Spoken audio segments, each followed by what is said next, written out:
किस तरह की बीमारियां ज़्यादा शराब पीने नाल हार्ट रिलेटेड हो रही ने? अल्कोहल पीने से ब्लड प्रेशर बढ़ता है और ब्लड प्रेशर अपने आप में ही हार्ट डिजीज़ को बढ़ाने में हानिकारक होता है। शराब का सेवन हार्ट के लिए कितना को हानिकारक और कितना को फायदेमंद है? क्योंकि धारणा भी बनी है कि भाई एक पैग ला लो, 2 पैग दिन दे ला लो, हार्ट स्वस्थ रहता, हार्ट हेल्थी रहता। 30 to 50 ml या 60 ml वीक में 1 या 2 बार ले रहा है तो उससे हार्ट को नुकसान नहीं होता। और शराब और बीपी और हार्ट इन्हां दा रिलेशन कितना को हानिकारक है, कितना को खतरनाक? डोडे अफीम लोग लैन लग पे और धारणा ये बन गई कि बई डोडे अफीम खा लो तो ये भी सेहतमंद रहा जा सकता है। कई पॉलिटिशियन तो कह रहे कि अफीम की खेती कराओ, पंजाब दे विच इहनूं लीगल कर दो। इसमें कोई भी डाउट नहीं है, कोई भी दो राय नहीं।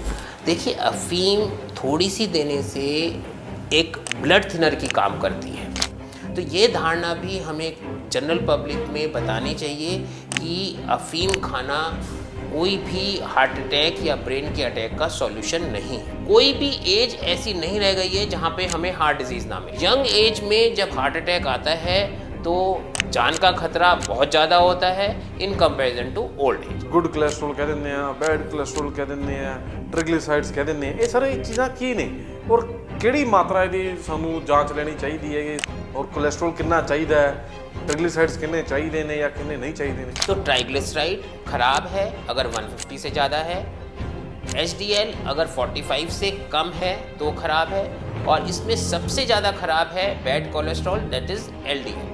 हमारा कोशिश होनी चाहिए कि इसको हम 100 से कम रख सकें। सब तो पहले तो कोलेस्ट्रॉल को कंट्रोल करने के लिए एक्सरसाइज होनी चाहिए। उसके 2 ही तरीके सबसे अच्छे हैं, एक हम अपनी एक्सरसाइज करें और डाइट कंट्रोल करें। सबसे ज़्यादा इम्पॉर्टेंट है कि कोई भी एक्सरसाइज आप करो रेगुलर कर सको।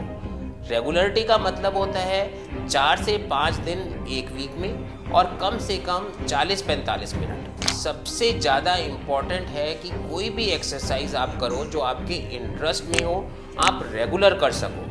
1.5-2 सालों के वीडियोज़ देख रहे हैं, बहुत सारिया CCTV जिम तो आदियाँ ने कि ये हैवी एक्सरसाइज कारण हो सकता है या फिर जो तुम जिक्र कर रहे हो कि प्रोटीन ले ले या कोई तुम सप्लीमेंट नाल ले रहे हो, ये ओदा जो साइड इफेक्ट ने? ये साइड इफेक्ट इन्हीं सब चीज़ों का है कि डिफरेंट टाइप के protein powder, different steroid injection, किसी का एक्सरसाइज लेवल बहुत ज़्यादा है तो उसको एक बार अपना हार्ट चेकअप करा लेना चाहिए। ज़्यादा एक्सरसाइज भी खतरनाक हो सकती है। ज़्यादा एक्सरसाइज ही खतरनाक होती है। साडा सेहतमंद होना बड़ा जरूरी है और जो अज के हालात ने ये सेहतमंद होना ही सब तो वड्डी चुनौती बनया हुआ है। भावें बजुर्ग हो, भावें नौजवान हो, गंभीर बीमारियां हो रही हैं, बीमारियां बढ़दियां भी जा रही हैं और ये गंभीर भी होंदी जा रही हैं। अपने लाइफस्टाइल के विच आपां की चेंजेस ले आइए, किवें अपने आप को स्वस्थ करिए, अज इसे करके तुहाडे नाल जुड़े और साडे नाल तमाम ये जानकारियां साझियां करनगे पंजाब के मशहूर कार्डियोलॉजिस्ट डॉक्टर नीतीश गर्ग, जो हार्ट की बीमारियों के माहर ने, और आप इन्हों तो समझांगे कि आखिरकार बजुर्गों को होने वाली बीमारियां अज की तरीक के नौजवानों को किवें होंदी जा रही हैं, क्यों नौजवान बीपी के शिकार बनते जा रहे हैं, क्यों नौजवान मैच खेडते खेडते हार्ट अटैक का शिकार हो जाते हैं और दुनिया में छड़ जाते हैं। इन्होंने बीमारियों तो बचना किवें हो क्यों रही है, ये इंटरव्यू के आप सुनावांगे और कोशिश करांगे कि साधारण भाषा के आप समझाइए और उन्होंने गल्लां तुसीं अपनी जिंदगी के जरूर अमल च लैके आओ। स्वागत है डॉक्टर नीतीश जी। धन्यवाद हिमांशु। सभी श्रोताओं को सत श्री अकाल। आज हम हार्ट डिजीज़, जिनको हम दिल की बीमारी के नाम से जानते हैं, हम उसके बचाव कैसे कर सकते हैं, हम अपनी ज़िंदगी में क्या परिवर्तन कर कर हम इनसे बच सकते हैं, हम आज डिस्कस करेंगे। सर, जिवें मैं शुरुआत की थी, पहला पर मैं चाहांगा आप अपने दर्शकों को थोड़ा सफ़र दसीए किवें डॉक्टरी लाइन दे विच तुसीं आए, कार्डियोलॉजिस्ट बने और किवें तुहाडा दिल कीता कि दिल दा डॉक्टर बनना? देखिए, मेरा शुरू से ही कुछ ऐसा करने का मन था जहां मैं अपने जनरल पब्लिक, अपने लोगों के साथ में जुड़ाव महसूस कर सकूं। और जब मैंने 11th-12th में साइंस साइड ली, मेडिकल लिया, तो उसके बाद में मेरा मेडिकल की तरफ, डॉक्टरी की तरफ बहुत ज़्यादा इंटरेस्ट डेवलप होने लगा। जब मैंने देखा कि सबसे ज़्यादा हम देख रहे थे कि हार्ट डिजीज़ बढ़ती जा रही है, तो मुझे MBBS करते ही लगने लगा कि मुझे एक कार्डियोलॉजिस्ट बनना चाहिए जिससे मैं लोगों का दिल का ख्याल रख सकूं और ज़्यादा से ज़्यादा अपने आप को कंट्रीब्यूट कर सकूं इस समाज के लिए। ਜਦੋਂ ਤੁਸੀਂ ਇਸ ਲਾਈਨ ਦੇ ਵਿੱਚ ਆ ਗਏ, ਕਿਉਂਕਿ ਕਾਫੀ ਸਾਲਾਂ ਦਾ ਤੁਹਾਡਾ ਤਜਰਬਾ ਹੋ ਗਿਆ, ਜਦੋਂ ਤੁਸੀਂ ਪੜ੍ਹਾਈ ਕਰ ਰਹੇ ਹੋਣੇ ਹੋ ਉਦੋਂ ਤੁਸੀਂ ਇਸ ਬਿਮਾਰੀ ਨੂੰ ਬਜ਼ੁਰਗਾਂ ਦੇ ਵਿੱਚ ਜ਼ਿਆਦਾ ਦੇਖ ਰਹੇ ਹੋਵੋਗੇ ਜਾਂ 45 ਤੋਂ 50 ਸਾਲ ਦੇ ਲੋਕਾਂ ਦੇ ਵਿੱਚ ਵੀ ਦੇਖਿਆ ਹੋਵੇਗਾ। ਅੱਜ ਕੱਲ੍ਹ ਇਹਨਾਂ ਬਿਮਾਰੀਆਂ ਦੇ ਨੌਜਵਾਨ ਸ਼ਿਕਾਰ ਹੁੰਦੇ ਜਾ ਰਹੇ ਨੇ। ਜਦੋਂ ਤੁਸੀਂ ਹੁਣ ਪ੍ਰੈਕਟਿਸ ਕਰ ਰਹੇ ਹੋ, ਕੀ ਤਜਰਬਾ ਤੁਹਾਡਾ ਇਸ ਵੇਲੇ? देखिए, अगर मैं शुरुआत करूं तो करीब करीब 35 साल हो गए हैं मुझे इस फील्ड से जुड़े हुए। शुरू में हमें हमेशा ही 50 साल की उम्र से ज़्यादा के ही पेशेंट हार्ट डिजीज़ से मिलते थे। फिर धीरे धीरे ये बीमारी कम और यंग लोगों में आने लगी, जिसमें हम कहने लगे कि हमें 40 साल के बाद में अपने सभी लोगों का हार्ट चेकअप करना चाहिए। और आज की डेट में हम देख रहे हैं कि इवन 25 साल, 30 साल, 35 साल, कोई भी एज ऐसी नहीं रह गई है जहाँ पे हमें हार्ट डिजीज़ ना मिले। सबसे ज़्यादा चिंता की बात है कि युवाओं में हार्ट डिजीज़ जब ज़्यादा होती है तो ये हम देखते हैं कि ये प्रोडक्टिव ईयर्स हैं। अगर किसी को 60 साल के बाद होता है, रिटायरमेंट एज के बाद होता है, तो उसके परिवार को डेफिनेटली सफ़र तो करना पड़ता है, लेकिन इतना नहीं। और अगर यंग एज में जब बच्चे छोटे हैं तो पूरे पूरे परिवार बर्बाद हो जाते हैं। तो अगर हम अपने युवाओं में हार्ट डिजीज़ को कम कर सकें तो यह एक बड़ी एक चुनौती बन गई है। ਜਦੋਂ ਤੁਸੀਂ ਚੈੱਕ ਕਰ ਰਹੇ ਹੋ, ਕਿਹੜੀਆਂ ਬਿਮਾਰੀਆਂ ਨੌਜਵਾਨਾਂ ਨੂੰ ਹਾਰਟ ਰਿਲੇਟਡ ਆ ਰਹੀਆਂ ਨੇ ਇਸ ਵੇਲੇ? देखिए, हार्ट की बीमारियों में सबसे ज़्यादा अगर हम देखें तो दिल की नाड़ियों में ब्लॉकेज आने के चांसेस, या जिसको हम कहें कि हार्ट अटैक आ जाता है। इसमें देखते हैं, अगर हम ओल्ड एज और यंग एज में कंपेयर करें तो यंग एज में सडन हार्ट अटैक से मृत्यु ज़्यादा होती है in comparison to old age. उसका मुख्य कारण ये है कि जैसे जैसे एज बढ़ती है तो एथेरोस्क्लेरोसिस जैसे कोलेस्ट्रॉल के जमने की टेंडेंसी बढ़ती चली जाती है, और कोलेस्ट्रॉल धीरे धीरे जमता है, और वो कई बार वार्निंग साइन भी देता है कि भाई हार्ट की हमें चलने में सांस फूलना, चलने में छाती में दर्द होना, यह सब होता है अगर हार्ट की बीमारी धीरे धीरे डेवलप हो। लेकिन यंग एज में जो हम देख रहे हैं कि क्लॉटिंग होने के चांसेस ज़्यादा होता है, ब्लड क्लॉट बन गया, आर्टरी सडन बंद होती है, और सडन बंद होने से मेजर हार्ट अटैक होता है, और उस समय जान जाने के चांसेस बहुत ज़्यादा होते हैं in comparison to old age. तो यंग एज में जब हार्ट अटैक आता है तो जान का खतरा बहुत ज़्यादा होता है in comparison to old age. ये सबसे बड़ा अंतर है। ਜਿਹੜੇ ਤੁਸੀਂ ਕੋਲੇਸਟ੍ਰੋਲ ਦੀ ਗੱਲ ਕਰ ਰਹੇ ਹੋ, ਜਦੋਂ ਆਪਾਂ ਕੋਲੇਸਟ੍ਰੋਲ ਦਾ ਟੈਸਟ ਕਰਾ ਰਹੇ ਹਾਂ, ਗੁੱਡ ਕੋਲੇਸਟ੍ਰੋਲ ਕਹਿ ਦਿੰਦੇ ਆ, ਬੈਡ ਕੋਲੇਸਟ੍ਰੋਲ ਕਹਿ ਦਿੰਦੇ ਆ, ਟ੍ਰਿਗਲਿਸਰਾਈਡਸ ਕਹਿ ਦਿੰਦੇ ਆ, ਇਹ ਸਾਰੇ ਚੀਜ਼ਾਂ ਕੀ ਨੇ ਔਰ ਕਿਹੜੀ ਮਾਤਰਾ ਇਹਦੀ ਸਾਨੂੰ ਜਾਂਚ ਲੈਣੀ ਚਾਹੀਦੀ ਹੈ ਕਿ ਸਾਡੇ ਸਰੀਰ ਦੇ ਵਿੱਚ ਕਿੱਥੇ ਤੱਕ ਠੀਕ ਨੇ, ਔਰ ਕੋਲੇਸਟ੍ਰੋਲ ਕਿੰਨਾ ਚਾਹੀਦਾ ਹੈ, ट्रिग्लिसराइड्स कितने चाहिए ने या कितने नहीं चाहिए ने? ये बड़ा अच्छा सवाल है, क्योंकि ये हमारे सभी लोगों को जानना चाहिए कि कोलेस्ट्रॉल में हम कैसे अपने आप को जागरूक कर सकें कि क्या कोलेस्ट्रॉल है, क्या बैड कोलेस्ट्रॉल है, क्या गुड कोलेस्ट्रॉल है। अगर हम देखे जाए तो हम जब भी कोलेस्ट्रॉल का टेस्ट कराते हैं, जिसको हम एक लिपिड प्रोफाइल कहते हैं, लिपिड प्रोफाइल में कोलेस्ट्रॉल के डिफरेंट पार्ट्स जो होते हैं वो मिलते हैं। यह हमेशा फास्टिंग लेवल कराना चाहिए, क्योंकि अगर कोई खाने पीने के बाद कराता है तो सडनली ट्राइग्लिसराइड ज़्यादा मिलते हैं, तो वो हमें रियल वैल्यूज़ नहीं देते। तो सबसे बड़ी बात तो ये है कि जब भी हम अपना लिपिड प्रोफाइल कराएं, फास्टिंग लेवल वो 8 आवर्स की फास्टिंग होनी चाहिए। और अगर हम डिफरेंट कंपोनेंट्स की बात करें तो इसमें सबसे पहले होता है टोटल कोलेस्ट्रॉल। अगर किसी का 200 से ज़्यादा है तो फिर उसको हम कहते हैं कि कोलेस्ट्रॉल ज़्यादा है, लेकिन यंग एज में हम कई बार इसको 240 तक भी एक्सेप्ट कर लेते हैं। अगर हम डिफरेंट कोलेस्ट्रॉल की बात करें तो बैड कोलेस्ट्रॉल का मतलब होता है LDL cholesterol, low density lipoprotein. यह अगर हमारा यंग एज में 130 से कम होना चाहिए, और अगर कोई हार्ट पेशेंट है तो उसका 100 से कम होना चाहिए। लेकिन अगर किसी को बार बार हार्ट अटैक्स आ रहे हैं तो हम कहते हैं कि आजकल इसको लेस देन 55 रखना है। तो ये तो हो गई हमारी बैड कोलेस्ट्रॉल की बात, जिसको हम एलडीएल कहते हैं। गुड कोलेस्ट्रॉल होता है एचडीएल, हाई डेंसिटी लाइपोप्रोटीन। यह जितना ज़्यादा होता है उतना ही अच्छा होता है। यह हमारे हार्ट में और उनकी धमनियों में कोलेस्ट्रॉल को जमने से रोकता है।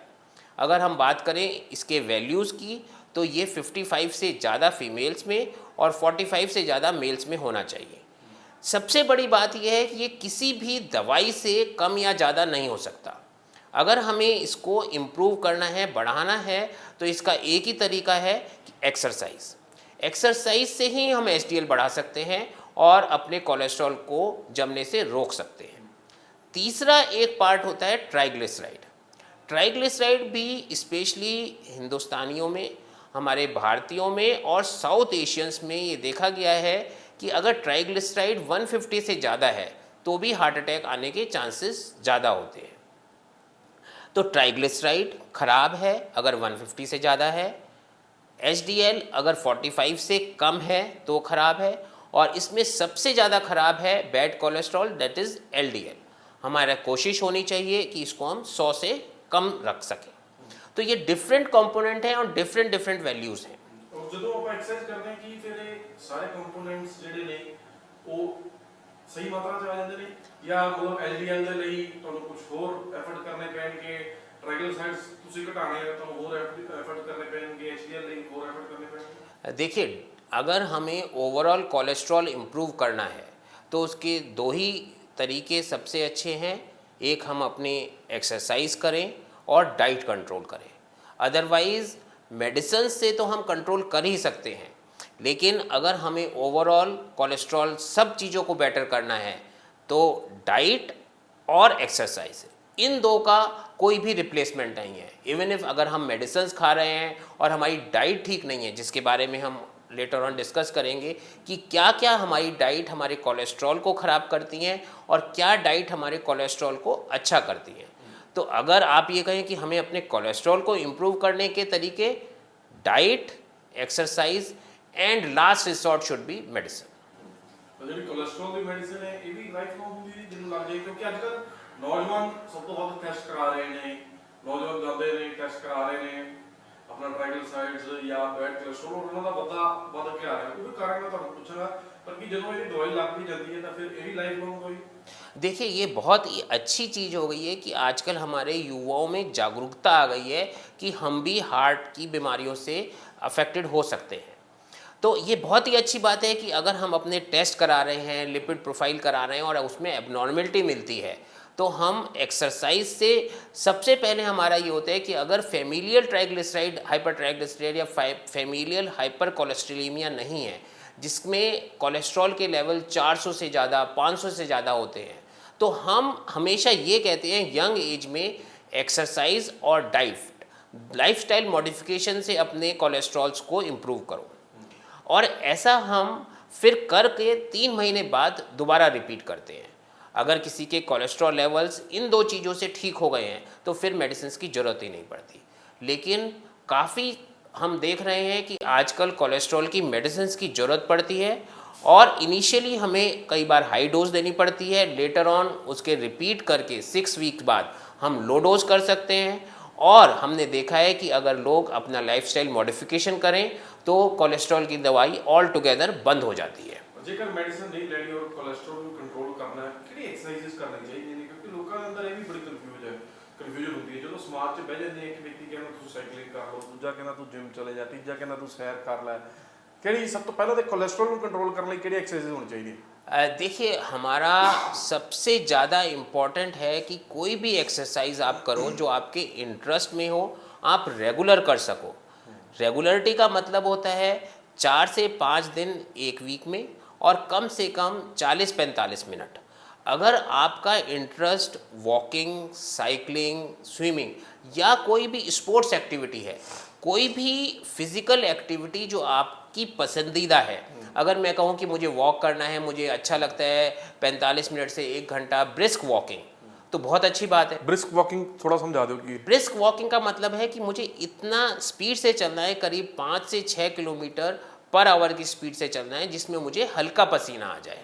अब देखिए, हर एज ग्रुप के लिए डिफरेंट एक्सरसाइज लेवल होता है। मैं ये नहीं कह सकता कि अगर कोई 60 ईयर का है कि तो उसको भी हमें 7-8 किलोमीटर की स्पीड से चलना है। लेकिन अगर कोई यंग एज में 40 इयर्स 50 इयर्स है तो उसको अच्छी स्पीड से वॉकिंग करनी चाहिए। ਹਾਂ ਸਰ, ਕਿਉਂਕਿ ਜਿਵੇਂ ਆਪਾਂ ਪਹਿਲਾਂ ਜ਼ਿਕਰ ਕੀਤਾ ਕਿ ਬਹੁਤ ਜ਼ਿਆਦਾ ਨੌਜਵਾਨ ਹੀ ਜਿਹੜੇ ਨੇ ਯੰਗਸਟਰਸ ਉਹੀ ਕੋਲੇਸਟ੍ਰੋਲ ਦਾ ਸ਼ਿਕਾਰ ਹੋ ਰਹੇ ਨੇ, ਬੈਡ ਕੋਲੇਸਟ੍ਰੋਲ ਉਹਨਾਂ ਦਾ ਵਧਿਆ ਹੋਇਆ ਹੈ। ਔਰ ਜਦੋਂ ਉਹ ਇਹੋ ਜਿਹੀ ਐਕਸਰਸਾਈਜ਼ ਕਰਦੇ ਨੇ, ਕਿਉਂਕਿ ਨੌਜਵਾਨਾਂ ਦੇ ਅੰਦਰ ਫਿਰ ਜੋਸ਼ ਹੁੰਦਾ, ਉਹ ਜ਼ਿਆਦਾ ਹੈਵੀ ਐਕਸਰਸਾਈਜ਼ ਕਰਨ ਲੱਗ ਪੈਂਦੇ ਨੇ, ਜ਼ਿਆਦਾ ਜਿਮਿੰਗ ਵੀ ਕਰਦੇ ਨੇ, ਫਿਰ ਜੇ ਵਾਕ ਕਰਨੀ ਹੈ ਤਾਂ ਰਨਿੰਗ ਕਰਦੇ ਨੇ। ਔਰ ਕਈ ਵਾਰ ਆਪਾਂ ਇਹੋ ਜਿਹੀਆਂ ਸਥਿਤੀਆਂ ਵੀ ਦੇਖੀਆਂ ਕਿ ਅਜਿਹੇ ਹਾਲਾਤਾਂ ਦੇ ਵਿੱਚ ਹੀ ਜਦੋਂ ਕੋਈ ਹੈਵੀ ਐਕਸਰਸਾਈਜ਼ ਕਰ ਰਿਹਾ ਸੀਗਾ ਉਹਨੂੰ ਹਾਰਟ ਅਟੈਕ ਆ ਗਿਆ, ਉਹ ਉਸੇ ਵੇਲੇ ਇਹ ਦੁਨੀਆ ਛੱਡ ਜਾਂਦਾ ਹੈ, ਨੌਜਵਾਨ ਖਾਸ ਤੌਰ ਤੇ। ਤਾਂ ਫਿਰ ਕਿਵੇਂ ਇਹਨਾਂ ਚੀਜ਼ਾਂ ਨੂੰ ਕਿਵੇਂ ਮੈਜਰ ਕਰਨਾ ਚਾਹੀਦਾ ਔਰ ਕਿਵੇਂ ਕੰਟਰੋਲ ਇਹਨਾਂ ਦਾ ਆਪਸੀ ਤਾਲਮੇਲ ਕਿਵੇਂ बनाना चाहिए? देखिए, मॉडरेट लेवल ऑफ एक्सरसाइज हमेशा हार्ट पेशेंट के लिए या हार्ट की बीमारियों से बचने के लिए हम हमेशा मॉडरेट लेवल ऑफ एक्सरसाइज कहते हैं। लेकिन आजकल हम देख रहे हैं युवा लोगों में मसल बिल्डिंग, जिम, जिसमें वो वेट लिफ्टिंग पे ज़्यादा ध्यान देते हैं, जबकि हम कहते हैं कि कार्डियो एक्सरसाइज करो, आइसोटोनिक एक्सरसाइज करो, जिसमें ट्रेडमिल होता है, रनिंग होता है, साइकिलिंग है। यह एक्सरसाइज हमारे हार्ट को और हमारे बॉडी को ज़्यादा फिट करते हैं। लेकिन युवा लोग देख रहे हैं कि मसल बिल्डिंग में अगर आप लाइट वेट लेते हो तो कोई नुकसान नहीं है, लेकिन अगर हैवी वेट ले रहे हैं, उन मसल्स को बिल्डअप करने के लिए डिफरेंट लेवल के प्रोटीन पाउडर्स ले रहे हैं, जो हमारे ओवरऑल बहुत ही ज़्यादा हानिकारक है। नेचुरल वे में भी प्रोटीन लिया जा सकता है। अगर कोई नॉन वेजिटेरियन है तो वो बॉयल्ड मीट, बॉयल्ड चिकन और बॉयल्ड एग ले सकता है। अगर कोई वेजिटेरियन है तो ये नहीं है कि उसको एग खाना बहुत ज़रूरी है या प्रोटीन पाउडर खाना है। वेजिटेरियंस के लिए अगर हम स्प्राउटेड पल्सेस, चना, ऐसी चीज़ें, सोयाबीन, इन सब को लें तो भी हम अपने डेली रूटीन के प्रोटीन को फुलफ़िल कर सकते हैं। यह बिल्कुल गलत बात है कि हम प्रोटीन पाउडर लेके ही अपनी मसल बनाएंगे, या मैंने देखा है कुछ लोग इंजेक्शंस लगाकर भी मसल बना रहे हैं, स्टेरॉयड ले लेते हैं। स्टेरॉयड लेने से हार्ट की बीमारियां, शुगर, ब्लड प्रेशर इतना ज़्यादा बढ़ता है कि आप उसको सोच भी नहीं सकते। ਇਹ ਜਿਹੜੇ ਪਿਛਲੇ ਦਿਨਾਂ 'ਚ ਆਪਾਂ ਪਿਛਲੇ 1.5-2 ਸਾਲਾਂ ਦੇ ਵਿੱਚ ਵੀਡੀਓਜ਼ ਦੇਖ ਰਹੇ ਹਾਂ, ਬਹੁਤ ਸਾਰੀਆਂ ਸੀਸੀਟੀਵੀਜ਼ ਜਿਮ ਤੋਂ ਆਉਂਦੀਆਂ ਨੇ ਕਿ ਇਹ ਹੈਵੀ ਐਕਸਰਸਾਈਜ਼ ਕਾਰਨ ਹੋ ਸਕਦਾ, ਜਾਂ ਫਿਰ ਜਿਹੜਾ ਤੁਸੀਂ ਜ਼ਿਕਰ ਕਰ ਰਹੇ ਹੋ ਕਿ ਪ੍ਰੋਟੀਨ ਲੈ ਲੇ ਜਾਂ ਕੋਈ ਤੁਸੀਂ सप्लीमेंट ਨਾਲ ਲੈ ਰਹੇ ਹੋ, ਇਹ ਉਹਦਾ ਜਿਹੜਾ ਸਾਈਡ इफेक्ट ने? भाई देखो, हमारा तो ये मानना है कि ये साइड इफ़ेक्ट इन्हीं सब चीज़ों का है कि डिफरेंट टाइप के protein powder, different steroid injection, और फिर कई हद तक हमारी हिडन हार्ट डिजीज़। जैसे अगर किसी का एक्सरसाइज लेवल बहुत ज़्यादा है तो उसको एक बार अपना हार्ट चेकअप करा लेना चाहिए। अच्छा, ज़्यादा एक्सरसाइज भी खतरनाक हो सकती है? ज़्यादा एक्सरसाइज ही खतरनाक होती है। लाइट एक्सरसाइज में हमने कभी किसी को कोलैप्स होते हुए नहीं देखा। जितने भी लोग एक्सरसाइज करते हुए कोलैप्स हुए हैं, मोस्टली वो बहुत ही हैवी जिम वर्कर्स होते हैं, जो 3-3, 4-4 घंटे जिम में रेगुलर लगा रहे हैं, मसल्स बना रहे हैं, मॉडलिंग जैसे शरीर बना लेते हैं। तो इन सब चीज़ों से हार्ट को डेफिनेटली बहुत स्ट्रेस होता है और उनमें हार्ट की बीमारियां और सडन कोलैप्स होने का डर भी रहता है। पिछले दिन ही ਆਪਾਂ ਫਿਰੋਜ਼ਪੁਰ ਦੀ ਇੱਕ ਵੀਡੀਓ ਸਾਹਮਣੇ ਆਈ ਸੀ ਕਿ ਇੱਕ ਨੌਜਵਾਨ ਕ੍ਰਿਕਟ ਖੇਡ ਰਿਹਾ ਸੀ ਗਰਾਊਂਡ ਤੇ, ਉਹਨੇ ਜਿਵੇਂ ਹੀ 6 ਮਾਰਿਆ, ਉਹਨੇ ਸ਼ਾਟ, ਬਹੁਤ ਵੱਡਾ ਸ਼ਾਟ ਖੇਡਿਆ। ਸੁਭਾਵਕ ਜੀ ਗੱਲ ਹੈ ਕਿ ਉਹ 'ਚ ਉਹਦਾ ਜ਼ੋਰ ਲੱਗਿਆ, ਜਿਵੇਂ ਹੀ ਉਹ ਰਨਿੰਗ ਲੈ ਕੇ ਹਾਫ ਪਿਚ ਤੇ ਪਹੁੰਚਿਆ ਉੱਥੇ ਹੀ ਉਹ ਕੋਲੈਪਸ ਕਰ ਗਿਆ। ਤਾਂ ਉਹ ਕੀ ਕਾਰਨ ਹੋਇਆ ਹੋਏਗਾ? देखिए, इसमें सडन डेथ का कारण यूजुअली हार्ट अटैक ही होता है, जिसमें कई बार हार्ट का मसल जो है उसके मोटे होने की वजह से भी सडन डैमेज होता है, क्लॉट बनता है और हार्ट बीट खराब हो जाती है।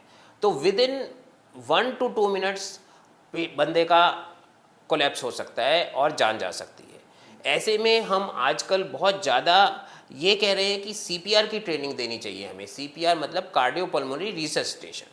उसकी ट्रेनिंग जनरल पब्लिक को बहुत ज़्यादा ज़रूरी है। लेकिन ये डिफरेंट कारण है कि हम देख रहे हैं कि क्लॉटिंग हो जाती है, ब्लड इतना थिक हो जाता है कि सडन जम जाता है। तो उसी वेले होया होएगा, उसी वेले ये विद इन फ्यू मिनट्स होता है। कोई भी क्लॉट ऐसे भी होना, जेड़ा क्लॉट बनना। हाँ जी, बिल्कुल, इसमें कोई ऐसा वार्निंग साइंस भी नहीं आते। स्पेशली मैंने जैसे अच्छा, बताया, मान लो यंग वही एज 2 में। दिन पहले उन्हें चेक कराया होता, शायद उन्होंने ये सिम्टम ना आंदे। 2 दिन पहले, अब मैं वो बता रहा हूँ आपको कि अगर अपना हार्ट का रूटीन चेकअप कराओ तो हम कई हद तक बीमारी को अर्ली स्टेज में पकड़ सकते हैं, और अर्ली स्टेज में पकड़ लें तो ये प्रॉब्लम नहीं आती है। ਮਤਲਬ ਜਿਹੜੀ ਸਡਨ ਡੈਥ ਵੀ ਹੋ ਰਹੀਆਂ ਨੇ ਉਹਨਾਂ ਦਾ ਕੋਈ ਨਾ ਕੋਈ ਸਾਈਨ ਪਿੱਛੇ ਹੈਗਾ, ਮਤਲਬ ਤੁਹਾਡੇ ਸਰੀਰ ਦੇ ਵਿੱਚ ਉਹ ਕੰਮ ਚੱਲ ਰਿਹਾ ਜਿਹੜਾ ਪਤਾ ਨਹੀਂ ਲੱਗ ਰਿਹਾ। मोस्ट ऑफ द केसेस में हमें पता चल जाता है, लेकिन हाँ कुछ रेयर सर्कमस्टांसेस ऐसे भी होते हैं कि आज की डेट में अगर हम टेस्ट कराएं तो बिल्कुल नॉर्मल है, 2 दिन बाद बंदा कोलैप्स कर गया, लेकिन ये एक रेयरिटी है। मतलब इसमें हमें कम चांसेस हैं कि ऐसा हो। अगर कोई रूटीन चेकअप में हम 90% तक बीमारियों को पकड़ सकते हैं। ਔਰ ਜਿਹੜੀ ਹਾਰਟ ਦੀ ਡਿਸੀਜ਼ ਦੀ ਆਪਾਂ ਗੱਲ ਕਰ ਰਹੇ ਹਾਂ ਕਿ ਇਹਦਾ ਮੁੱਖ ਕਾਰਨ ਕੋਲੇਸਟ੍ਰੋਲ ਹੀ ਹੈ, ਕੋਲੇਸਟ੍ਰੋਲ ਨਾ ਠੀਕ ਹੋਣਾ, ਉਹਦਾ ਨਾ ਕੰਟਰੋਲ होना, कि यही मुख्य कारण है? देखिए कोलेस्ट्रॉल ज़्यादा होने से हार्ट की बीमारियां ज़्यादा होने के चांस हैं, लेकिन ऐसा नहीं है कि जिसका कोलेस्ट्रॉल लेवल नॉर्मल है या कम है उसको हार्ट डिजीज़ नहीं हो सकती। तो ये भी एक, कई बार हमारे पास में पेशेंट्स आते हैं, वो कहते हैं कि हमारा कोलेस्ट्रॉल लेवल तो ठीक था लेकिन फिर भी हार्ट अटैक हो गया।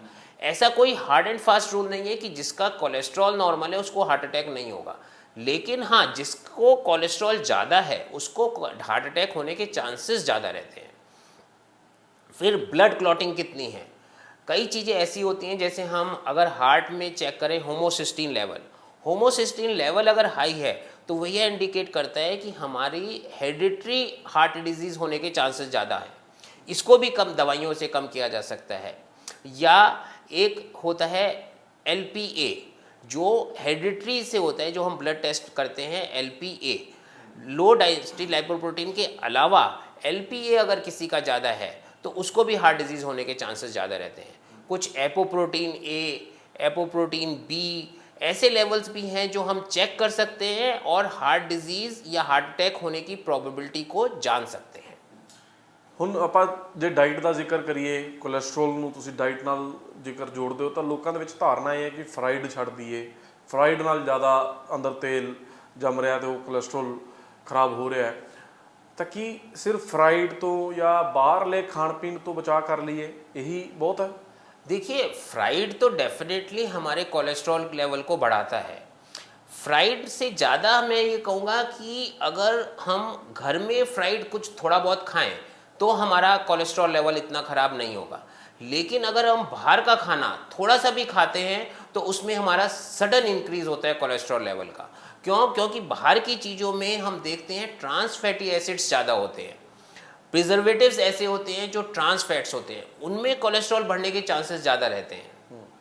दूसरा, वे लोग ऑयल ऐसा यूज़ करते हैं जिसको बार बार बॉईल करते हैं, उससे भी ट्रांस फैट्स बढ़ते हैं। अगर हम अपना घर का खाना, देसी घी, सरसों का तेल, जैतून का तेल, देसी घ्यो खाना चाहिए। देसी घ्यो सबसे अच्छे तेल में आता है। अगर हम ये देखें कि अगर हमें फ्राइड खाना है या कोई भी ऑयल खाना है तो देसी घी आज की डेट में बेस्ट मानते हैं। ये पहली पुरानी धारणा था कि डालडा खाया, वनस्पति खाया, वो तेल या रिफाइंड, ये सब तेल हमारे देसी घी से बहुत ज़्यादा हानिकारक है। तो हम देसी घी बेटर है इन कंपैरिजन टू अदर घी, लेकिन हाँ अगर हम देसी घी को कम मात्रा में लेते हैं तभी तक ये हमारे हानिकारक नहीं है, लेकिन अगर देसी घी भी हम बहुत ज़्यादा खाएंगे तो डेफिनेटली ये भी हमारे कोलेस्ट्रॉल को बढ़ाएगा। दूसरा, आजकल हम घी से ज़्यादा कार्बोहाइड्रेट्स जो स्वीट्स खाते हैं ये हमारे हार्ट की हानिकारक होने के लिए बहुत ज़्यादा चांसेस रहते हैं। तीसरा, एनर्जी ड्रिंक, ये जो एनर्जी ड्रिंक होते हैं जिसमें आप कोई भी आप लेबल ले लो, कई ब्रांड्स हैं, I don't want to name the, but energy drink जो हमारे, क्योंकि उसमें कैफीन लेवल और शुगर लेवल इतना ज़्यादा होता है और सडन सर्ज होता है, उससे ब्लड प्रेशर ना है, हार्ट अटैक के अलावा ब्रेन अटैक्स भी बहुत ज़्यादा देखे जा रहे हैं कि एनर्जी ड्रिंक पीने के बाद में हार्ट अटैक और ब्रेन अटैक्स होते हैं।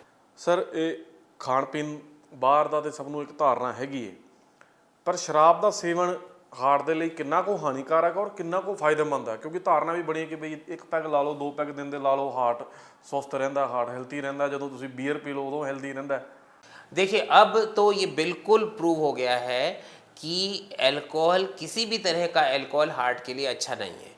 एक टाइम ऐसा था कि ये कहा जाता था कि अगर अल्कोहल जो है हार्ट के लिए अच्छा होता है, बियर हार्ट के लिए अच्छी होती है, या कुछ लोगों में धारणा थी कि रेड वाइन हार्ट के लिए अच्छी होती है।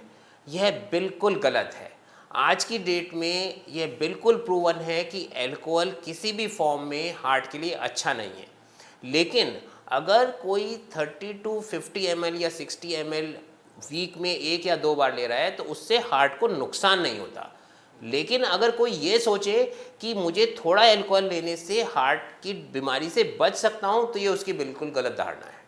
हाँ, डेफिनेटली अगर कोई ड्रिंक ज़्यादा कर रहा है तो वो हार्ट डिजीज़ को भी बढ़ाने में प्रॉब्लम करता है। किस तरह की बीमारियां ज़्यादा शराब पीने नाल हार्ट रिलेटेड हो रही ने? फिर वही कोलेस्ट्रॉल वगैरह या कुछ और भी होंगी? सबसे ज़्यादा अल्कोहल पीने से ब्लड प्रेशर बढ़ता है, और ब्लड प्रेशर अपने आप में ही हार्ट डिजीज़ को बढ़ाने में हानिकारक होता है।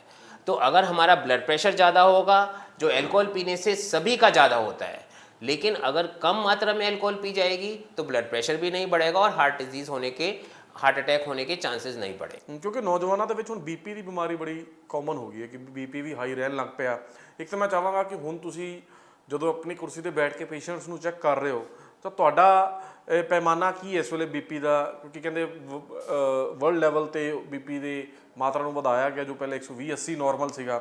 ਤੁਸੀਂ ਹੁਣ ਕਿੰਨਾ ਦੇਖਦੇ ਹੋ ਕਿ ਕਿੰਨਾ ਕੁ ਨੌਜਵਾਨਾਂ ਦੇ ਵਿੱਚ ਆ ਰਿਹਾ, ਔਰ ਸ਼ਰਾਬ ਔਰ ਬੀਪੀ ਔਰ ਹਾर्ट ਇਹਨਾਂ ਦਾ ਰਿਲੇਸ਼ਨ कितना को हानिकारक है, कितना को खतरनाक है? देखिए, नॉर्मल रीडिंग जो है 120-80 है, ये तो सबको पता है। लेकिन अगर 130 और 84 तक भी नॉर्मल हम मानते हैं। अगर किसी का ब्लड प्रेशर 140 से ऊपर चला जाता है तो इसको हम कहते हैं कि ब्लड प्रेशर बढ़ रहा है।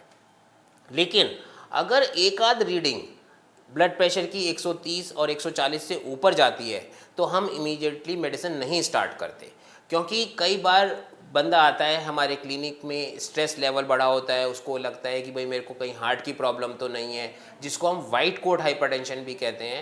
तो वाइट कोट हाइपरटेंशन का मतलब ये है कि हमारे को देख के बंदे का ब्लड प्रेशर 10 डिग्री अपने आप ही बढ़ जाता है। तो अगर किसी का ब्लड प्रेशर ओकेजनली 140 से ऊपर आता है तब भी हम उसको हाइपरटेंशन नहीं बोलते या ब्लड प्रेशर की बीमारी नहीं बोलते। लेकिन अगर किसी का परसिस्टेंटली ब्लड प्रेशर 140 से ज़्यादा है तो हमें इसको कंट्रोल करना चाहिए। फर्स्ट 6 वीक्स में हमें उसको लाइफस्टाइल मॉडिफिकेशन से, और अगर परसिस्टेंटली हाई है तो फिर मेडिसिन से हमें स्टार्ट करना है। मेडिसिन ज़रूरी नहीं है कि एक बार हमने ब्लड प्रेशर की मेडिसिन ले ली तो सारी ज़िंदगी हम ब्लड प्रेशर की मेडिसिन लेंगे। ये बिल्कुल गलत बात है। अगर हम अपना वेट कम कर लें, हम अपनी डायबिटीज़ कंट्रोल कर लें, अगर किसी को डायबिटीज़ है, डाइट में सॉल्ट कम कर लें, तो हम 5 मिलीमीटर से 20 मिलीमीटर मरकरी तक अपना ब्लड प्रेशर घटा सकते हैं। और हमने देखा है कि अगर वेट, ओबेसिटी जो ब्लड प्रेशर से बिल्कुल डायरेक्टली रिलेटेड है, वेट कम करते हैं तो हमारा ब्लड प्रेशर की मेडिसिन आधी या बिल्कुल बंद भी हो सकती है। फिर क्योंकि शराब का सेवन बहुत वड्डी तादाद ਦੇ ਵਿੱਚ ਹੋ ਰਿਹਾ ਹੈ, ਸਰਕਾਰਾਂ ਨੂੰ ਤਾਂ ਸਭ ਤੋਂ ਵੱਧ ਕਮਾਈ ਸ਼ਰਾਬ ਤੋਂ ਹੋ ਰਹੀ ਹੈ ਨਾ, ਮਤਲਬ ਉਹਦੀ ਵਿਕਰੀ ਵੀ ਬਹੁਤ ਜ਼ਿਆਦਾ ਹੋ ਰਹੀ ਹੈ ਔਰ ਬਹੁਤ ਜ਼ਿਆਦਾ ਲੋਕ ਆਦੀ ਨੇ ਇਸ ਗੱਲ ਦੇ। ਤਾਂ ਕਿਵੇਂ ਲੋਕ ਕੰਟਰੋਲ ਕਰਨ? ਕਿਉਂਕਿ ਉਹਨਾਂ ਨੂੰ ਇਹ ਅਲਕੋਹਲ ਦੀ ਆਦਤ ਪੈ ਚੁੱਕੀ ਹੈ, ਉਹਨਾਂ ਨੂੰ ਲੱਗਦਾ ਕਿ ਮੈਂ ਸਟ੍रेस फ्री अल्कोहल तो हो रहा है, उन्हें ही सेवन कर रहे हैं। ये तो बिल्कुल गलत धारणा है कि अगर मेरे को कोई स्ट्रेस है या मैं डिप्रेशन है तो मुझे अल्कोहल पी के वो दूर हो जाएगा। अल्कोहल पीना है या शराब पीना है तो कोई भी बहाना आपके लिए कम है। खुशी है तो शराब पीनी है, दुख है तो शराब पीनी है, कोई अगर मैं अकेला हूँ तो शराब पीनी है, मेरे 4 दोस्त आ गए तो शराब पीनी है। तो शराब पीने वाले तो कोई भी बहाना ढूंढ सकते हैं, लेकिन शराब पीना एक गंदी आदत है, गलत आदत है। भले ही हम ये कहें कि रेवेन्यू जनरेटिंग है, परिवार टूटता है, हमारी खुद की सेहत खराब होती है, हमारे पैसे खर्च होते हैं, हमें हर तरीके से परिवार की लड़ाई, पैसा और हमारी सेहत, तीनों चीज़ शराब से खराब होती है। तो ये कहना बिल्कुल गलत होगा कि हम अगर पंजाब के रेवेन्यू को इंक्रीज करने के लिए हम शराब पी रहे हैं तो बहुत ही गलत है। बीपी, ਸ਼ੂਗਰ, ਕਿਉਂਕਿ ਕਈ ਸਾਲਾਂ ਤੋਂ ਅਸੀਂ ਸੁਣਦੇ ਵੀ ਆ ਰਹੇ ਹਾਂ, ਹੁਣ ਆਪਾਂ ਜਿਵੇਂ ਜ਼ਿਕਰ ਕਰ ਰਹੇ ਹਾਂ ਹਾਰਟ ਡਿਸੀਜ਼ ਹੁਣ ਤਾਂ ਨੌਜਵਾਨਾਂ 'ਚ ਹੋਣ ਲੱਗ ਪਈ। ਕੁਝ ਸ਼ਬਦਾਂ ਦੇ ਵਿੱਚ ਤੁਸੀਂ ਸਾਡੇ ਦਰਸ਼ਕਾਂ ਨੂੰ ਕੀ ਦੱਸਣਾ ਚਾਹੋਗੇ ਕਿ ਇਹ ਬਿਮਾਰੀਆਂ ਕਾਰਨ ਤਾਂ ਆਪਾਂ ਦੱਸ ਰਹੇ ਹਾਂ, ਇਹਨਾਂ 'ਚ ਬਚਾਅ ਕਿਵੇਂ ਕੀਤਾ ਜਾ ਸਕਦਾ ਹੈ, ਕੀ ਚੇਂजेस ਕੀਤੀਆਂ ਜਾਣ ਆਪਣੀ ਜ਼ਿੰਦਗੀ 'ਚ? देखिए, बचाव का तो एक सिंपल फंडा है कि अगर हम अपने आप को एक कम्प्रेहेंसिव कहें कि लाइफस्टाइल मॉडिफिकेशंस में सबसे ज़रूरी है कि हम अपने लाइफ में एक्सरसाइज को इंक्लूड करें। हम अपने लिए कम से कम 1 घंटा अपने लिए दिए। अपने लिए जीने में हमारी एक्सरसाइज जो आइसोमेटोनिक एक्सरसाइज होनी चाहिए, जैसे मैंने आपको अभी बताया वॉकिंग, साइकिलिंग। हम अभी तक जो जैसे हम अपने आप को भारत देश को योगा गुरु कहते हैं। योग बहुत इम्पॉर्टेंट होता है, जिससे हमारी फिज़िकल एंड मेंटल हेल्थ दोनों ही चीज़ अच्छी होती हैं। अगर हम अपनी लाइफ में योगा को लाएं तो डिप्रेशन जैसी चीज़ें कभी नहीं आएंगी। दूसरा, हम डाइट का ख्याल रखें। डाइट में अगर 15-20 दिन महीने में बाहर का खाना पड़े तो कोई दिक्कत नहीं है, लेकिन आजकल के युवाओं में देखा जा रहा है कि जो ऑनलाइन सर्विसेज हैं, घर में बैठ के फ़ोन घुमाया और आपके खाना आ गया। हर रेस्टोरेंट, हर रेडी घर भी आ रहा है, सब भरे पे ने। चलो लोगों का कारोबार मैं तो चल देख रहा रहा है। हूँ यंग एज में लोग कम से कम 1 डाइट दिन में बाहर से मंगा रहे हैं, कुछ लोग तो 2-2 डाइट बाहर से मंगा रहे हैं। ये हमारे सबसे ज़्यादा सेहत के लिए हानिकारक है। अगर आप मुझसे आज की डेट में पूछो तो सबसे ज़्यादा हानिकारक है हमारा ऑनलाइन जो फूड डिलीवरी हो रही है उसका।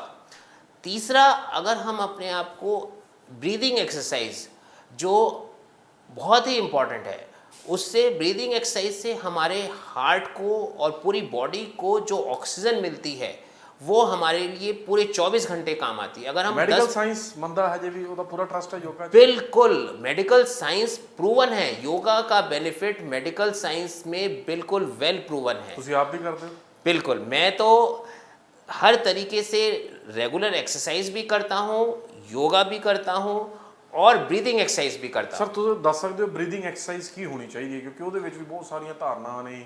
ਕੋਈ ਤੇਜ਼ ਕਰ ਲੈਂਦਾ ਹੈ, ਕੋਈ ਗਤੀ ਸਲੋ ਰੱਖਦਾ, ਜੇ ਆਪਾਂ ਦੱਸ ਸਕੀਏ। ਵੈਸੇ ਤਾਂ ਮੈਡੀਕਲ ਡਾਕਟਰ ਦੇ ਕੋਲੋਂ ਮੈਂ ਯੋਗਾ ਪੁੱਛ ਰਿਹਾ। नहीं, देखिए, मैं एक मेडिकल डॉक्टर के साथ साथ हार्ट डिजीज़ को बचाने के लिए योगा को प्रमोट करना बहुत ज़रूरी है। जैसे हम कहते हैं कि जैसे कपाल भारती, अनुलोम विलोम या कुछ डिफरेंट ब्रीदिंग एक्सरसाइज हैं, जिससे कि हमारा बॉडी में ब्लड में ऑक्सीजन लेवल काफ़ी अच्छा इम्प्रूव हो जाता है। इवन आप ये देखिए कि हमारी एज रिलेटेड प्रॉब्लम्स सारी कम होंगी, हमारे फेस का ग्लो बेटर हो जाता है अगर हम ब्रीदिंग एक्सरसाइज करते हैं। अगर हम 15 से 20 मिनट वीक में 3 बार भी ब्रीदिंग एक्सरसाइज कर लेते हैं तो हमारे बॉडी के हर टिश्यू को ऑक्सीजन लेवल बेटर होता है। इवन हमारा एक बहुत बड़ी प्रॉब्लम है कॉन्स्टिपेशन। अगर कॉन्स्टिपेशन रहता है तो भी हार्ट डिजीज से रिलेटेड है। तो योगा से हम देखते हैं कि कुछ योगा में आसन होते हैं जिससे कि कॉन्स्टिपेशन नहीं होता। तो आपको डिफरेंट प्रॉब्लम्स के लिए योगा में एक्सरसाइजेज हैं जो हमारे बहुत हेल्पफुल होती हैं। ਸਟ੍ਰੈਸ ਐਂਡ ਡਾਈਟ, ਇਹਦਾ ਸਾਡੀ ਸਿਹਤ 'ਤੇ ਜੋ ਖਤਰਨਾਕ ਅਸਰ ਹੋਇਆ, ਡਾਈਟ ਦਾ ਤੁਸੀਂ ਜ਼ਿਕਰ ਕਰ ਦਿੱਤਾ। ਸਟ੍ਰੈਸ ਤੋਂ ਕਿਵੇਂ ਬਚਾਅ ਕੀਤਾ ਜਾਵੇ? ਕਿਸੇ ਦੇ ਇਹ ਤਾਂ ਵੱਸ 'ਚ ਹੀ ਨਹੀਂ ਹੈਗਾ। ਸਟ੍ਰੈਸ ਤਾਂ ਜਿਹਨੂੰ ਹੋ ਗਿਆ ਉਹਨੂੰ ਹੋ ਗਿਆ। ਕਿਸੇ ਨੂੰ ਕੰਮ ਦਾ स्ट्रेस है, किसी ਨੂੰ घर ਦਾ स्ट्रेस है, किसी ਨੂੰ गर्लफ्रेंड ਦਾ स्ट्रेस है। वो स्ट्रेस है। देखिए, स्ट्रेस तो हर किसी की लाइफ में है। अगर ये कोई कहे कि मेरी लाइफ में स्ट्रेस नहीं है तो मतलब ऐसा पॉसिबल ही नहीं है। वर्क लेवल का स्ट्रेस, फैमिली का स्ट्रेस, लेकिन इस स्ट्रेस को आपको क्या रिस्पॉन्स देना चाहिए ये इम्पॉर्टेंट है। डेफिनेटली हर कोई ये कहना तो बहुत आसान होता है कि हमें स्ट्रेस फ्री लाइफ होनी चाहिए, लेकिन अगर आप अपने आप को कन्विंस कर सकें कि ये मेटेरियलिस्टिक चीज़ें हमारी लाइफ से इम्पॉर्टेंट नहीं है, हमारी सेहत से इम्पॉर्टेंट नहीं है। मैं हमेशा ये कहता हूँ कि अगर एक सिंपल सा हेडेक भी हो जाए तो हमारा पूरा दिन खराब हो जाता है। कोई भी पैसा, कोई भी एक्टिविटी हमारी सेहत को रिप्लेस नहीं कर सकती। सबसे बड़ा हमारे लिए एसेट जो होता है हमारी सेहत होती है। अगर हमें अच्छा जीना है, अच्छा रहना है तो सेहत हमारी अच्छी होनी बहुत ही आवश्यक है। अब क्योंकि ਤੁਸੀਂ ਪੈਸੇ ਦਾ ਜ਼ਿਕਰ ਕੀਤਾ, ਆਪਾਂ ਕਈ ਵਾਰ ਦੇਖਦੇ ਹਾਂ ਕਿ ਦੇਸ਼ ਦੇ ਬਹੁਤ ਵੱਡੇ ਵੱਡੇ ਉਦਯੋਗਪਤੀ, ਉਹਨਾਂ ਦੇ ਬੇਟੇ ਅਸੀਂ ਦੇਖਦੇ ਹਾਂ ਵੀਡੀਓਜ਼ ਦੇ ਵਿੱਚ, ਕਿਉਂਕਿ ਉਹਨਾਂ ਕੋਲ ਪੈਸਾ ਤਾਂ ਬਹੁਤ ਜ਼ਿਆਦਾ, ਪਰ ਫਿਰ ਵੀ ਉਹ ਇੱਕ ਹੈਲਦੀ ਲਾਈਫ ਸਟਾਈਲ ਨਹੀਂ ਜੀ ਪਾ ਰਹੇ। ਤਾਂ ਇਹ ਕਿ ਪੈਸੇ ਦਾ ਵੀ ਰੋਲ ਉਦੋਂ ਨਹੀਂ ਰਹਿ ਜਾਂਦਾ, ਸਾਨੂੰ ਸਿਹਤਮੰਦ होना बहुत ज़्यादा ज़रूरी है। देखिए सेहत, मैं कहूँगा कि कोई भी पैसा अच्छी सेहत को नहीं खरीद सकता। से अच्छी सेहत होने के लिए आपको खुद पे अपने आप को काम करना पड़ेगा, एक्सरसाइज करनी पड़ेगी, डाइट अच्छी रेगुलेट करनी पड़ेगी। तो ये तो बहुत ही ज़रूरी है कि पैसे से आप कभी भी सेहत नहीं खरीद सकते, आप पैसे से खुशी नहीं खरीद सकते। एक खुश रहना भी बहुत ज़रूरी है। डिप्रेशन एक अपने आप में एक अलग बीमारी है। डिप्रेशन रहने में हार्ट डिजीज़, पेट की डिजीज़, ब्रेन डिजीज़ बहुत सारी होती हैं। योगा से हम देख रहे हैं कि अगर योगा मेडिटेशन से भी हम अपने स्ट्रेस लेवल को कम कर सकते हैं, जो बहुत ही इम्पॉर्टेंट है। इसीलिए मैं कहता हूँ लाइफस्टाइल डिजीज़ मानते हैं हम आजकल। हम ये नहीं कह सकते कि हार्ट की बीमारी अगर जेनेटिक है या एनवायरमेंटल है, ब्लड प्रेशर, शुगर और हार्ट की बीमारियाँ आजकल हम लाइफस्टाइल डिजीज़ के नाम से जानते हैं। क्यों? अगर हम इन लाइफस्टाइल को इम्प्रूव करते हैं, ब्लड प्रेशर, शुगर और हार्ट की बीमारियों से बच सकते हैं। ਕਿਉਂਕਿ ਜਦੋਂ ਆਪਾਂ ਇੰਡੀਆ ਦੀ ਗੱਲ ਕਰਦੇ ਹਾਂ, ਇੱਥੇ ਅਡਲਟ੍ਰੇਸ਼ਨ ਜਾਂ ਇੱਥੇ ਦਾ এনवायरमेंट ਜਿਹੜਾ ਉਹਨੂੰ ਅਸੀਂ ਕਿਤੇ ਨਾ ਕਿਤੇ ਜ਼ਿੰਮੇਵਾਰ ਆਪਣੇ ਲਾਈਫ ਸਟਾਈਲ ਦੇ ਵਿੱਚ ਮੰਨ ਲੈਂਦੇ ਹਾਂ ਕਿ ਅਸੀਂ ਬਾਹਰ ਦਾ ਖਾਣ ਦੇ ਸ਼ੌਕੀਨ ਹੋ ਜਾਂਦੇ ਹਾਂ।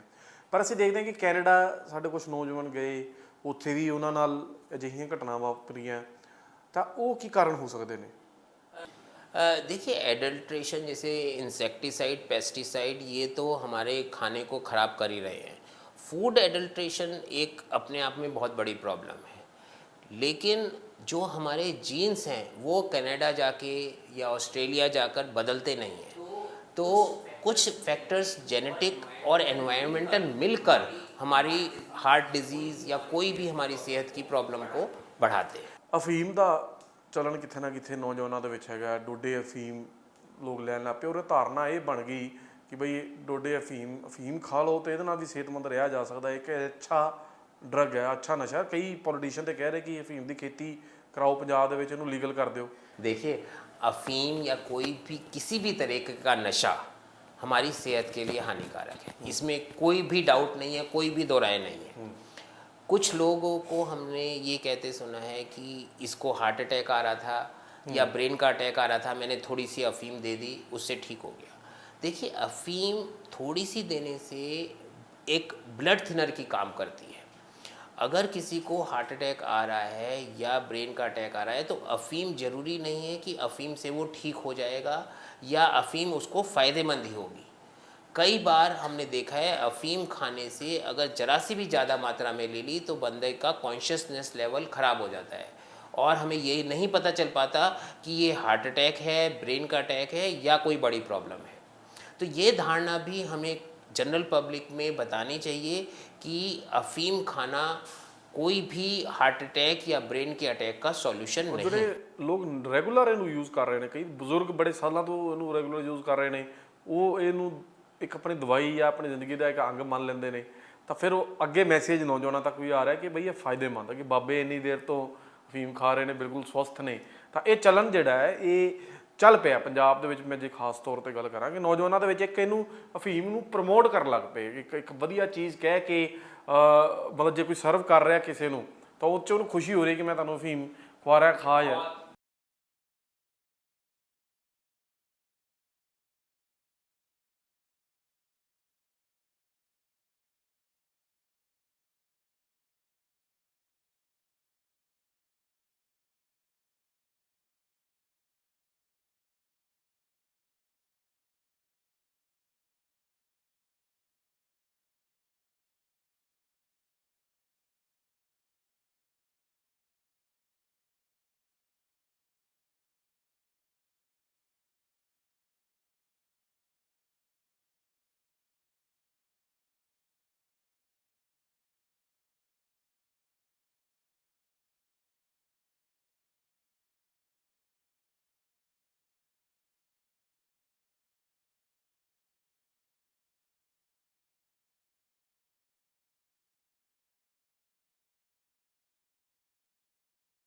ਸਰ ਜੋ ਸਥਿਤੀ ਹੁਣ ਬਣ ਗਈ ਹੈ ਸਮਾਜ ਦੀ, ਜਿੰਨੀ ਆਪਾਂ ਇੰਨੇ ਦੇਰ ਤੋਂ ਗੱਲ ਕਰ ਰਹੇ ਹਾਂ, ਇਹਦੇ ਵਿੱਚ ਤੁਸੀਂ ਐਜੂਕੇਸ਼ਨ ਸਿਸਟਮ ਨੂੰ ਸਮਝਦੇ ਹੋ ਕਿ ਲੈਕ ਹੈ ਕਿ ਬਚਪਨ ਤੋਂ ਇਹ ਚੀਜ਼ਾਂ ਨੂੰ ਹੁਣ ਸਮਝਾਉਣ ਦਾ ਇਹ ਵੇਲਾ ਆ ਗਿਆ ਹੈ, ਦੱਸਣੀਆਂ ਪੈਣਗੀਆਂ ਇਹ ਚੀਜ਼ਾਂ ਕਿ ਹਾਰਟ ਡਿਸੀਜ਼ਸ ਤੋਂ ਕਿਵੇਂ ਬਚਾਇਆ ਜਾ ਸਕੇ, ਕਿਵੇਂ ਆਪਾਂ ਬਾਹਰ ਦਾ ਖਾਣਾ ਨਹੀਂ ਖਾਣਾ ਹੈ, ਜਾਂ ਜੋ ਜੋ ਚੀਜ਼ਾਂ ਨੇ ਜੋ ਸਾਡੇ ਕਰਿਕੂਲਮ ਦੇ ਵਿੱਚ ਹੁਣ ਇਸ ਵੇਲੇ ਹੈ, ਇਹਦੇ ਵਿੱਚ ਬਦਲਾਅ ਚਾਹੀਦੇ ਹੈ ਹੈਲਥ ਪੱਖੋਂ। ਜੇ ਮੈਂ ਗੱਲ ਕਰਾਂ, ਜੇ 7ਵੀਂ 8ਵੀਂ ਕਲਾਸ ਤੋਂ ही बच्चों को ਇਹਦੇ प्रति एजुकेशन देनी चाहिए। बिल्कुल, बहुत ज़रूरी है कि हम अपने स्कूल लेवल से ही कि क्या क्या हम अपने खान पान में, क्या लाइफस्टाइल में, कैसे एक्सरसाइज करते हैं। हमारे बुक्स में तो ये चैप्टर अभी भी अवेलेबल है कि हमें हमेशा रेगुलर व्यायाम करना चाहिए, हमें सेहतमंद खाना खाना चाहिए, हमें बाहर का खाना नहीं खाना चाहिए, लेकिन ये सब किताबी बातें रह गई हैं। हम इनको अगर अपने लाइफ में नहीं इम्प्लीमेंट करते हैं तो ये सब किताबी बातें हैं। तो किताब में ज़रूर लिखी हैं, लेकिन जनरल अवेयरनेस हम लोगों से बात करें कि ये चीज़ें ख़राब हैं, हम घर का खाना ਹੋਰ खाना है। ਸਿਕਨੈਸ ਮੈਨੂੰ ਲੱਗਦਾ ਕਿ ਬੱਚਿਆਂ ਦੇ ਵਿੱਚ ਜਾਂ ਬੱਚਿਆਂ ਨੂੰ ਹੋਰ ਉਹਨਾਂ ਦੇ ਦਿਮਾਗ ਦੇ ਵਿੱਚ ਪਾਣ, ਤਾਂ ਕਿ ਜਿਹੜੇ ਉਹ ਬੱਚੇ ਸਕੂਲ ਤੋਂ ਬਾਹਰ ਨਿਕਲ ਰਹੇ ਨੇ, ਕਾਲਜਾਂ ਤੋਂ ਬਾਹਰ ਜਾ ਰਹੇ ਨੇ, ਤਾਂ ਉਹਨਾਂ ਦੇ ਜ਼ਿਹਨ ਦੇ ਵਿੱਚ ਪੈ ਜਾਵੇ ਗੱਲ। बिल्कुल, एक बिल्कुल रिपीटेड हम अगर किसी को ये बताते हैं कि आपको व्यायाम करना है, आपको बाहर का खाना नहीं खाना है, मीठा कम खाना है, एनर्जी ड्रिंक्स नहीं पीने हैं, या किसी भी नशे से बचना है, अगर हम रिपीटेड बात करते हैं तो इसका लॉन्ग टर्म इम्पैक्ट होता है। और ये बहुत ही ज़रूरी है कि एजुकेशन के बिना तो हमें कुछ भी नहीं अचीव होना। हमें पढ़ाई के साथ साथ हमारी सेहत ज़रूरी होनी चाहिए, और हमारी पढ़ाई में ये इंक्लूड होना चाहिए कि हमें अपना लाइफस्टाइल कैसे इंप्रूव करना चाहिए। एनवायरमेंटल इफेक्ट्स ਕੀ ਨੇ, ਕਿਉਂਕਿ ਆਪਾਂ ਦੇਖ ਰਹੇ ਹਾਂ ਕਿ ਅਕਤੂਬਰ ਦੇ ਵਿੱਚ ਅਸੀਂ ਗੱਲ ਕਰ ਰਹੇ ਹਾਂ ਤੁਹਾਡੇ ਨਾਲ, ਤਾਂ 4-5 ਅਕਤੂਬਰ ਤੱਕ ਵੀ ਲੋਕਾਂ ਦੇ ਘਰਾਂ ਦੇ ਏਸੀ ਬੰਦ ਨਹੀਂ ਹੋਏ। ਇਸ ਤਰ੍ਹਾਂ ਦੇ ਬੈਡ ਇਫੈਕਟ ਸਾਨੂੰ ਐਨਵਾਇਰਨਮੈਂਟ ਦੇਖਣੇ ਪੈ ਰਹੇ ਨੇ। ਉਹਦਾ ਇਫੈਕਟ ਜੋ ਅਸੀਂ ਸਮਾਜ ਦੇ ਵਿੱਚ ਬਣਾ ਤਾਂ ਦਿੱਤਾ, ਮੌਸਮ ਤਾਂ ਖਰਾਬ ਹੋਇਆ ਪਿਆ, ਉਹਦਾ ਇਫੈਕਟ ਸਾਡੀ ਬਾਡੀ ਤੇ ਕੀ ਪੈ ਰਿਹਾ, ਸਾਡੇ ਹਾਰਟ ਤੇ ਕੀ ਪੈ ਰਿਹਾ। देखिए, हम जिस हिसाब से इस धरती को यूज़ या मिसयूज़ कर रहे हैं, हम एनवायरनमेंट को ख़राब कर रहे हैं, हम पेड़ काट रहे हैं, तो ये ज़रूर हमारा रिवर्ट बैक करती है। कभी भी हम देख रहे हैं कि बारिशें हो रही हैं तो बहुत ज़्यादा बारिश हो रही हैं, फ्लड आ रहे हैं, गर्मी पड़ती है तो तेज़ गर्मी पड़ती है। तो ये सब हमारी नेचर हमें रिवर्ट बैक कर रही है, हमें नेचर हमें पनिश कर रही है हमारी ख़राब आदतों के कारण। अगर आप देखो तो एसी हम अपना कमरा तो ठंडा कर लेते हैं, लेकिन उसकी जो गर्म हवा है वो इतनी ज़्यादा टेम्परेचर को बढ़ाती है।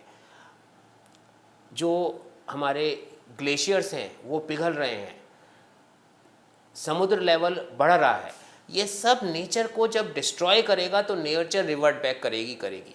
इसीलिए हम देख रहे हैं फ्लड्स आ रहे हैं, क्लाउड बस्ट। ये जो क्लाउड बस्ट होता है ये पहले बड़ा रेयरिटी होता था, ये सिर्फ किताबों में पढ़ा हुआ था। अब क्लाउड बस्ट से इमीडिएट इतना फ्लैश फ्लडिंग आती है कि पूरा गांव बह जाता है। ਜਿਹੜੇ एनवायरमेंटल इफेक्ट्स ने ये साडी बॉडी पे भी असर पा रहे हैं, हुणे भी डेफिनेटली।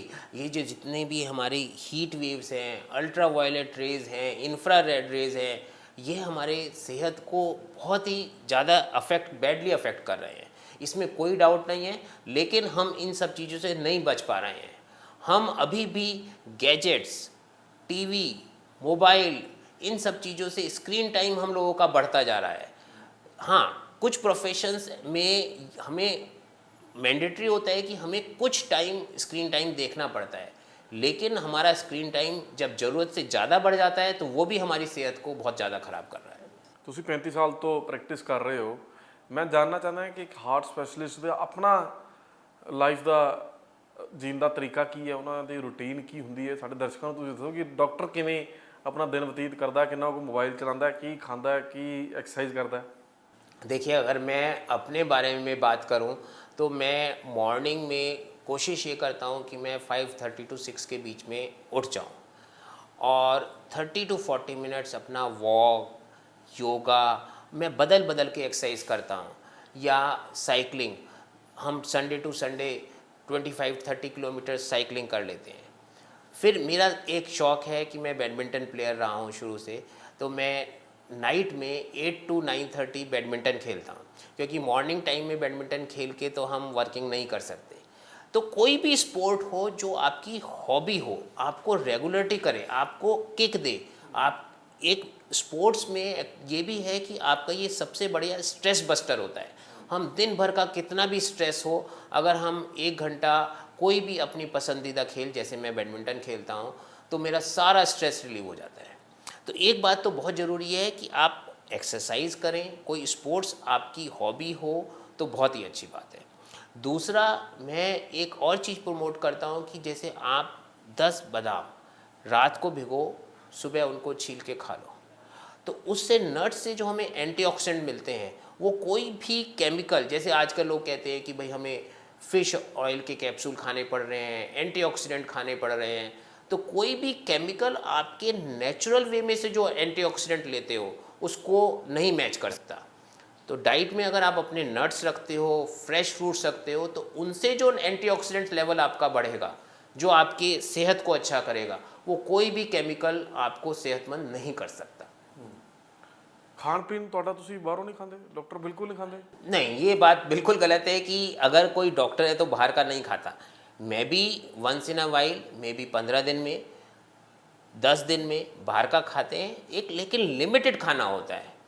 कोशिश हमारी ये होती है कि अगर हमें खा लो तो बर्गर पिज़्ज़ा वगैरह जो, या नॉन वेज कोई बाहर दा कोई देखिए, खा लो। मैं बर्गर पिज़्ज़ा तो अवॉइड करता हूँ, लेकिन अगर फिर भी कभी खाना पड़े तो not more than once in a month, 1 महीने में एक बार से ज़्यादा मेरा कभी भी कोई भी ऐसी, मैं ये जो मैदा वाली चीज़ें होती हैं, जैसे ब्रेड है, बन है, पिज़्ज़ा है, बर्गर है, इनको मैं स्ट्रॉन्गली ये कहता हूँ कि नहीं खाने चाहिए।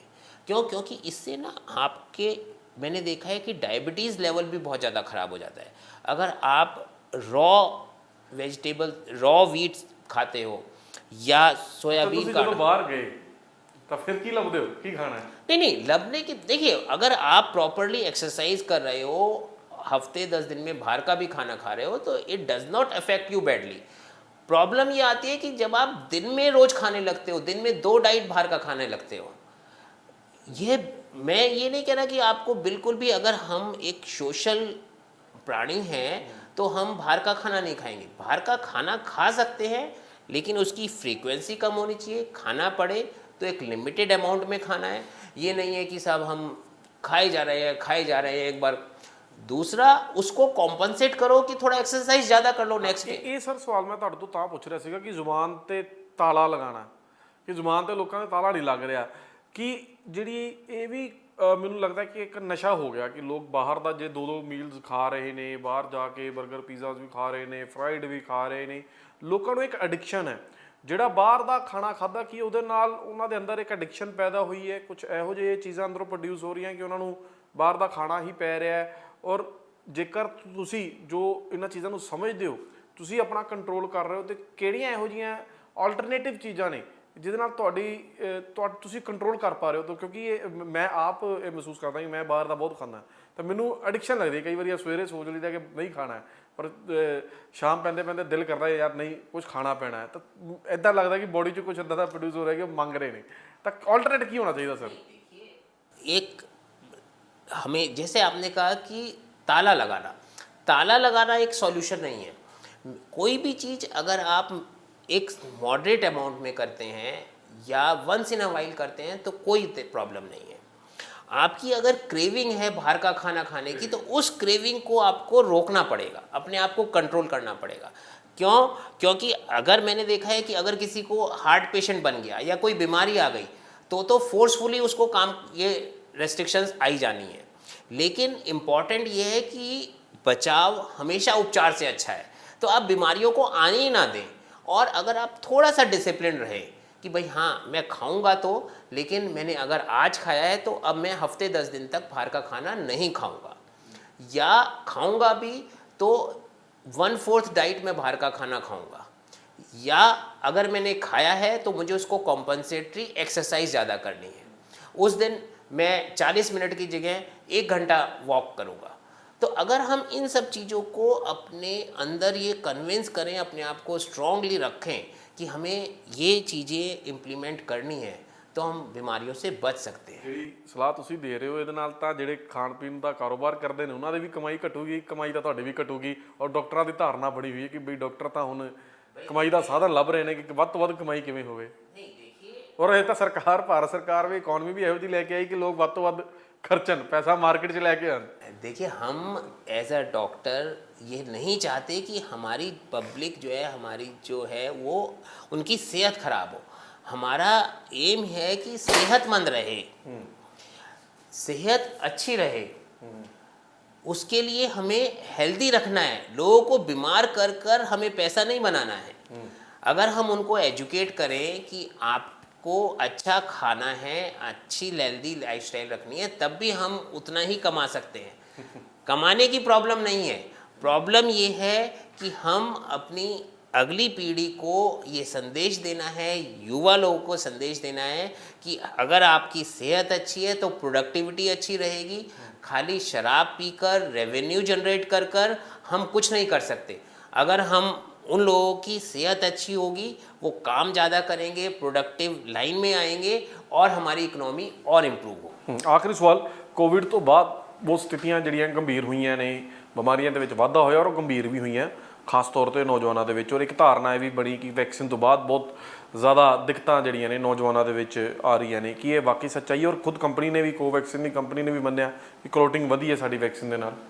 देखिए, कोविड के बाद में ये डेफिनेट है कि हार्ट डिजीज़ बढ़ी हैं। ये तो हमने सब में देखा है। कोविड पर से उससे भी हार्ट डिजीज़ बढ़ी है। और इनिशियल फेज़ में जब वैक्सीन लगी थी तो वैक्सीन के साइड इफ़ेक्ट खाली कोवैक्सीन ने नहीं, फाइज़र ने और भी जो अमेरिका में मॉडर्ना, सब लोगों ने माना है कि वैक्सीन से हार्ट की क्लॉटिंग होने के चांसेस बढ़े हैं। लेकिन यह जो इंसिडेंट्स बढ़े थे, ये एक तो बहुत ही कम परसेंटेज में थे, 1 in 10,000, 1 in 1 lakh। दूसरा, जितना भी बैड इफ़ेक्ट था इसका 1 और 2 ईयर्स में आ गया है। अगर आप आज की डेट में हार्ट अटैक को वैक्सीन से रिलेट करके देखें तो यह बिल्कुल भी पॉसिबल नहीं है और ये मानना बिल्कुल गलत है। लेकिन ये देखा गया है कि लास्ट 5 ईयर्स में जो हमारा ऑनलाइन फूड का एनवायरनमेंट है वो भी बढ़ गया है। तो कोविड को डेफिनेटली हम कहते हैं कि उसके बाद में बढ़ गया है, लेकिन उसके बाद में हम देख रहे हैं कि लाइफस्टाइल भी बहुत ज़्यादा ख़राब हो गया है। हर चीज़ ऑनलाइन अवेलेबल है, हमारी मीटिंग्स ऑनलाइन होने लगी हैं। तो कोविड की वैक्सीन डेफिनेटली इनिशियल फेज़ में रिस्पॉन्सिबल थे, लेकिन आज की डेट में हम कोविड वैक्सीन्स को आज के हार्ट अटैक से रिलेट करके देखें तो ये बिल्कुल गलत होगा। ਬਹੁਤ ਬਹੁਤ ਧੰਨਵਾਦ ਤੁਹਾਡਾ ਡਾਕਟਰ ਨਿਤਿਸ਼ ਗਰਗ, ਸਾਨੂੰ ਇੰਨੀਆਂ ਜਾਣਕਾਰੀ ਦੇ ਨਾਲ ਰੂਬਰੂ ਕਰਵਾਇਆ। ਔਰ ਉਮੀਦ ਕਰਦੇ ਹਾਂ ਕਿ ਜਿਹੜੇ ਦਰਸ਼ਕ ਸਾਨੂੰ ਸੁਣ ਰਹੇ ਨੇ, ਜੋ ਡਾਕਟਰ ਸਾਹਿਬ ਨੇ ਗੱਲਾਂ ਦੱਸੀਆਂ ਨੇ, ਕਿਵੇਂ ਲਾਈਫਸਟਾਈਲ ਨੂੰ ਹੁਣ ਚੇਂਜ ਕਰਨਾ ਬਹੁਤ ਜ਼ਰੂਰੀ ਹੋ ਗਿਆ ਕਿ ਜੇ ਆਪਾਂ ਆਪਣੇ ਆਪ ਨੂੰ ਵੀ ਸਿਹਤਮੰਦ ਕਰਨਾ ਹੈ, ਆਪਣੀ ਆਉਣ ਵਾਲੀ ਪੀੜ੍ਹੀਆਂ ਲਈ ਵੀ ਇੱਕ ਸਵਸਥ एनवायरनमेंट बनाना, तो ये चेंजिज सानू हुणे तो करने पैणगे। बहुत सारिया चीज़ां ने जो इन्होंने डिस्कस कीतियां कि सानू उन्हां तो दूर रहना पेगा और किहड़ी-किहड़ी चीज़ां सानू करनियां पैणगियां ताकि आपां एक वधिया लाइफ स्टाइल जिहड़ा वो बतीत कर सकीए। देखते रहो दैनिक सवेरा टीवी।